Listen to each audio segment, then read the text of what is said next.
Hello, welcome to White Birch Tarot and Astrology. I'm going to try to keep this kind of brief tonight, but I'm going to talk a little bit about the astrology, and then I pulled some cards, and I pulled one for each of the elements, one for earth signs, air signs, water signs, and fire signs.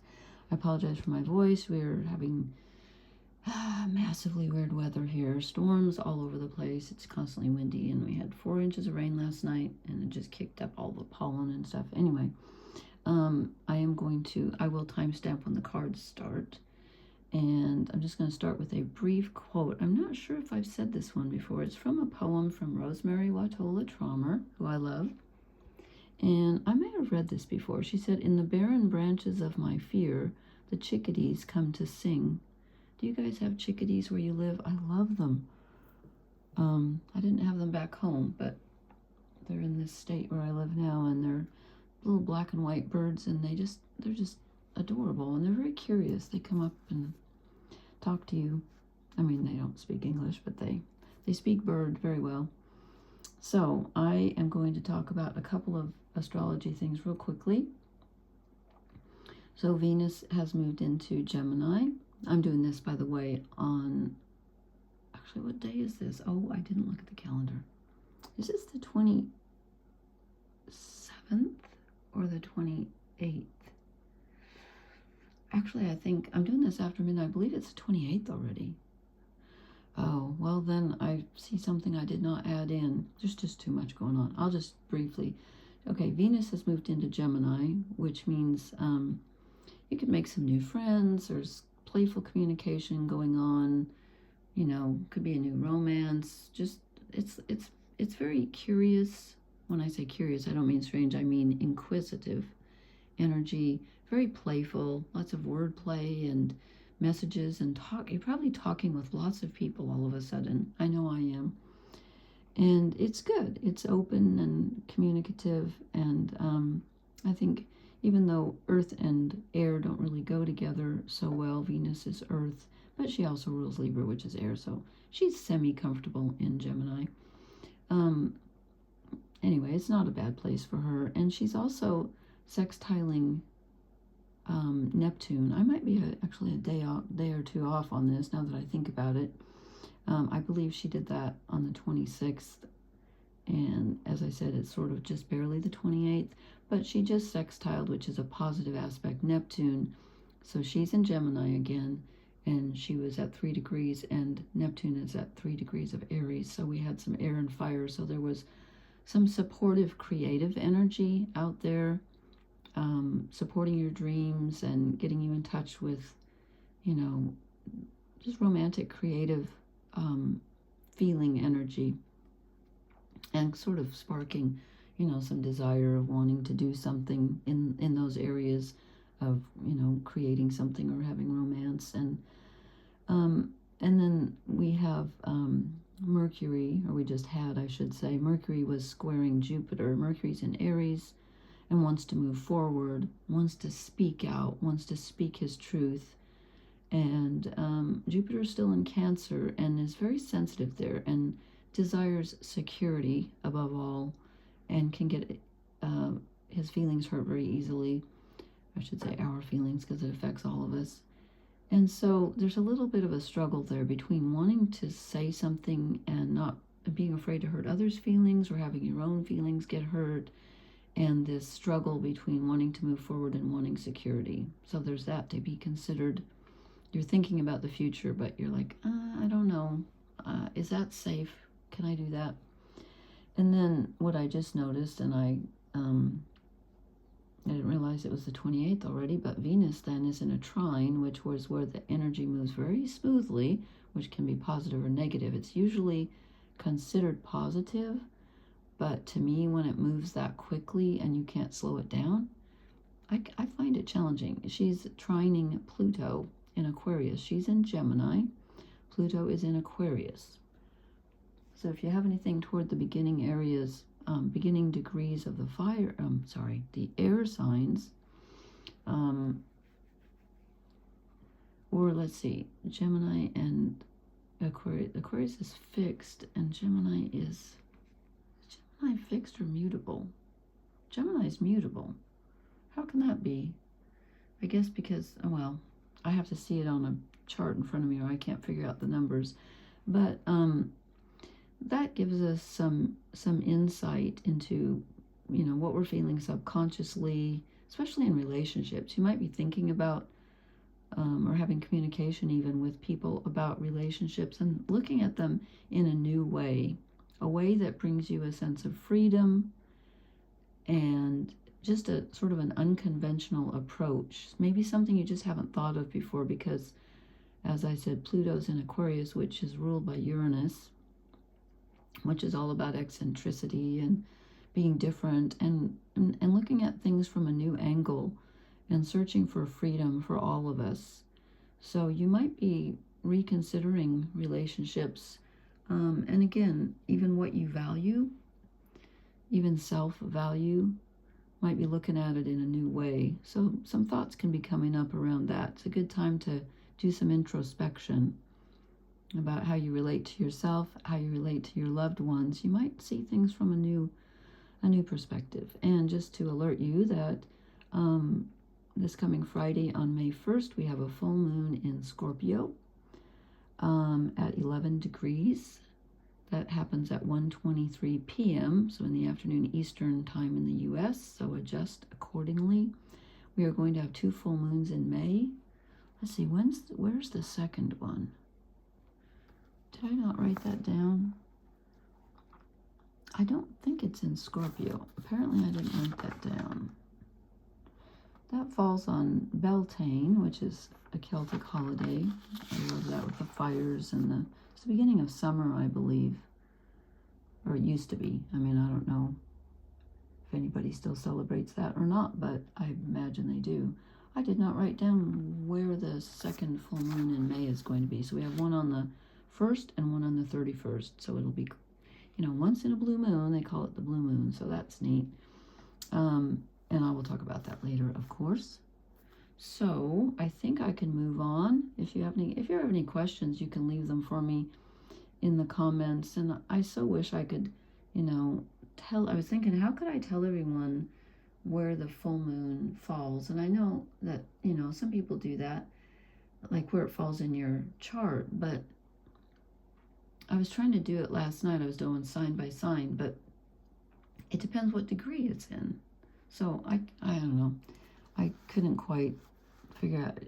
I'd have to take 3 signs into consideration for each sign because it depends on what degree your rising is. So I might be able to get close. Anyway, we will go there when we go there. So it is, I'll call this 8 minutes. And I am using the, Liz Green Mythic Tarot. And I did the Cross of Truth, and then, as I said, I pulled a card for each of the elements, so earth, air, water, and fire. And fire signs got 2 cards. Okay, so we start out, this is our energy, and we start out with the 2 of Pentacles. And in the context of the reading, since what we're supposed to leave behind is the 4 of Pentacles, security and holding on, I believe this is telling us the 2 of Pentacles can be 2 things. It can be sort of, juggling 2 different things. But in this deck, it's about starting something new, but also, especially tonight, I feel like it's about putting the old and the new together.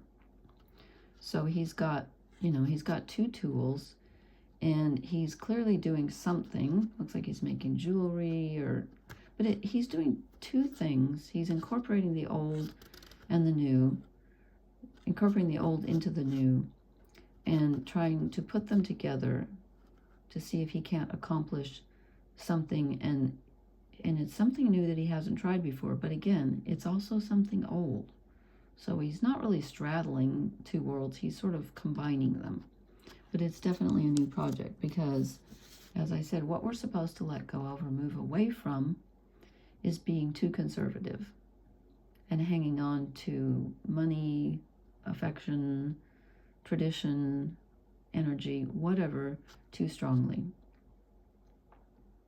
So, okay, and if you do that, if you try, I think this is the Knight of Cups. I don't think this is us. I think this is coming toward us. And I think, well, we're moving. I mean, we could be helping someone else, but I think this is almost like the universe. You know, when I first pulled this, I thought, oh, the universe is going to bring us some grace if we do move forward and try to combine the two ideas where we say, I can't quite let go of the old, I want to move toward the new. I think we sort of get a blessing here if we do that. That's what I think anyway, because we got 2 knights. So I said, what's this all based on? What's the premise of the whole thing? The 2 of Wands. And in this deck, it's like you have the desire, you have the initiative, and it's time to start something. You've got the 2 things that you need. There's Chiron, the wounded healer in the cave. And it's like green light, go. It's inspiration, desire, feeling like you need to get in touch with the desire. It's there, so that's sort of our challenge. Excuse me. Can you get in touch with it and say, I think I really do want to start this? We get 2 2s, and it's about starting something new. Excuse me.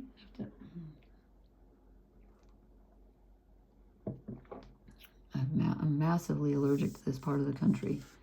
And then I said, what's the blessing from this time or at this time? And we get the Knight of Wands. So we get wands above us and below us, as above, so below.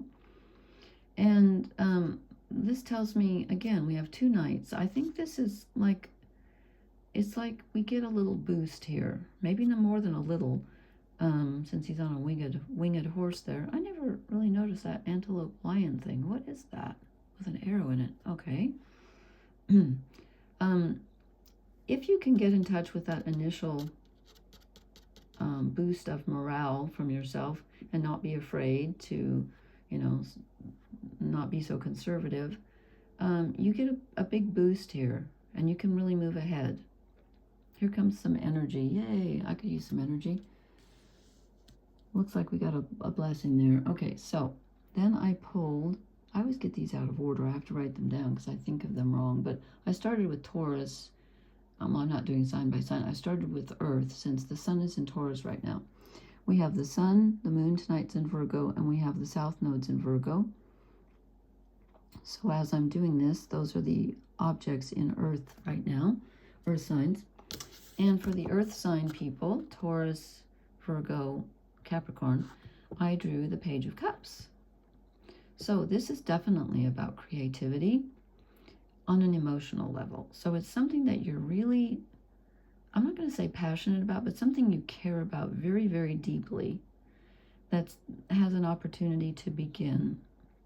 And you need to tend to it very carefully and give it your love and your attention because it has a potential to grow. But again, it's in the beginning stage, but I think it's something that you may have been fond of for a long time or been thinking about. I feel a great deal of affection with this card tonight. So it's something that really moves you. And again, it's the beginning of something. So give it your full attention because it's going to be fruitful. Okay, and then this is for the air signs. Is that true? Yes. So Gemini, Libra, Aquarius. You get the Queen of Wands. So you have a lot of passion and a lot of control right now. You feel very in control, or you can, if you're willing to go there. And just a lot of dominion over yourself. That's not the word I wanted, but like self-confidence. You have a lot of self-confidence and the ability to inspire yourself and others right now. There's a lot of passion, okay? And then this is for the water signs. So what's that? Let's see, Cancer, Scorpio, and Pisces. Page of Swords. So you are dealing with communication, and that usually means other people. And also the Page of Swords can sometimes be petty or hurtful comments or gossip or whatever. So you might have to, you know, do what this person's doing and exhale a little bit and just give people some You know, I mean, keep your boundaries, but you might have to endure some spiteful things right now, and you just have to kind of let that go. And again, there could be some new communication from someone, because the page is the beginning. So it's about communication, though. There's a lot of you know, incoming information for you, and you know, can be the start of something, some conversation that's very interesting. But don't get caught up in the petty part of it. And then for the fire signs, oh, I forgot to mention the air signs. You have Venus, Uranus, and Pluto in the air signs. Venus and Uranus are in Gemini, Pluto's in Aquarius. The water signs, you have Jupiter in Cancer, North Node in Pisces. Okay, and then the fire signs, you have Mars, Saturn, and Chiron all in Aries, and Neptune is in Sagittarius. And so is, sorry. Neptune is in Aries as well. So, I'm sorry, Mars, Saturn, Neptune in Aries. Black Moon Lilith is in Sagittarius. I forgot to write her down, but she is. And Chiron's also in Aries. So 4 things in Aries. Okay, so if you're Aries, Leo, Sagittarius, we got 2 came out together. Got the Tower. So existing structures are being dismantled, whether you like it or not. Something is crumbling in order that you can, you know, build something new. But something no longer needed is falling away. And again, that may or may not be something you wanted. I don't know. But it's interesting. It came out with the 6 of Pentacles. So even though you might be losing something, you're also gaining something. There's a give and take. The 6 of Pentacles is about, you know, reciprocity and gifting, and, you know, are you the giver or the receiver? Possibly both. But since it came out with the Tower, I feel like it's saying that, yes, you know, something's crumbling, but it's for your benefit. May not feel like it at the time, because when does it, you know, when something's crumbling? But it is, ultimately. So, okay. I will stop there, and please hit the like, share, and subscribe buttons. Please leave me a comment, and I will hopefully post for the full moon in Scorpio on Beltane, which is May 1st. I'll probably do it hopefully the night before Beltane Eve. And I guess that's it. Thank you so much for listening. I appreciate all of you. Blessings. Good night.